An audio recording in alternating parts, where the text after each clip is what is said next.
வணக்கம் சார். இதுமாதிரி யுவராஜ் பைக்ஸில் பார்த்தீங்கன்னா இன்றைக்கி அருமையாக ஹோண்டா ஷைன் 2021 லாஸ்ட்டு இந்த வண்டி வந்து டெலிவரி கொடுக்குறோம்.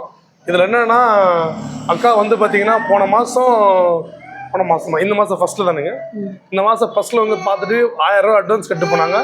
அதுக்கப்புறம் போயிட்டு ஒரு 3 நாள் இருக்கும், அதுக்கப்புறம் ஃபுல் பேமெண்ட் பண்ணிட்டாங்க. ஃபுல் பேமெண்ட் பண்ணிட்டு இந்த ஒரு 20 நாளுக்கு அப்புறம் வந்து டெலிவரி எடுக்கிறாங்க. எங்களுக்கு இடையில எந்த ஃபோன் இருக்குதா போச்சா இல்லை இல்லைன்னு கேட்டால் அந்த அளவுக்கு நான் உங்களை நம்பிக்கை வச்சுருக்கேன் சார், நீங்கள் கரெக்டாக இருக்கும். ஏன்னா இவங்க ஃபுல் பேமெண்ட் இந்த வண்டிக்கு பண்ணிட்டாங்க. இருந்தாலுமே இவங்களுக்கு கொடுத்த ரேட்டோட 5000 ரூபா எக்ஸ்ட்ராவே கேட்டாங்க. இருந்தாலும் நம்ம வந்து பார்த்திங்கன்னா சொன்னால் வாக்கு கொடுத்தா வாக்கு 1000 ரூபா கொடுத்தாலும் ஒன்று தான், 10,000 கொடுத்தாலும் ஒன்று தான். அட்வான்ஸ் தான் சொல்லிட்டு நம்ம இந்த வண்டி இவங்களுக்கே கொடுத்துருக்குறோம். இவங்களுக்கும் பார்த்திங்கன்னா இவங்க எதிரே கஸ்டமர் நிறைய பேர் கேட்டிருக்காங்க.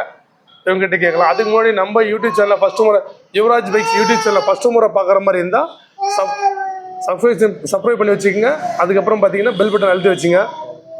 டெய்லி ஒரு வீடியோ போடுவோம், டெய்லி ஒரு வண்டி வரும், எல்லாமே போடுவோம். உங்களுக்கு வந்து நீங்கள் சப்ஸ்கிரைப் பண்ணி வச்சுக்கிட்டாலும் பெல் பட்டன் அழுத்தினாலும் உங்களுக்கு ஈஸியாக நீங்கள் வண்டி எடுக்கிறதுக்கும் நீங்கள் எடுக்கிறது இல்லாமல் உங்கள் ஃப்ரெண்டு இல்லை உங்கள் சேர்ந்தவங்க எடுக்கிறதுனால யூஸ்ஃபுல்லாக இருக்கும்.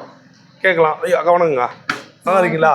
ரொம்ப நாள் கழிச்சு ஃபுல் பேமெண்ட்டை போட்டு ரொம்ப நாள் கழிச்சு வந்து எடுக்கிறீங்க. அவங்கவுங்க வண்டி எடுத்துன்னு போயிட்டு பேலன்ஸ் வைப்பாங்க. இது எங்கள் கல்யாண நாளுக்காக வாங்கணும் அப்படின்னு சொல்லிட்டு அந்த டேட்டுக்காக வெயிட் பண்ணிட்டு இருந்தோம். ஹாப்பியாக்கா? ஹாப்பி. நீங்கள் சொன்னதெல்லாம் செஞ்சு கொடுத்துட்டுமா? Okay okay sir. Okay sir, நன்றி வணக்கம்.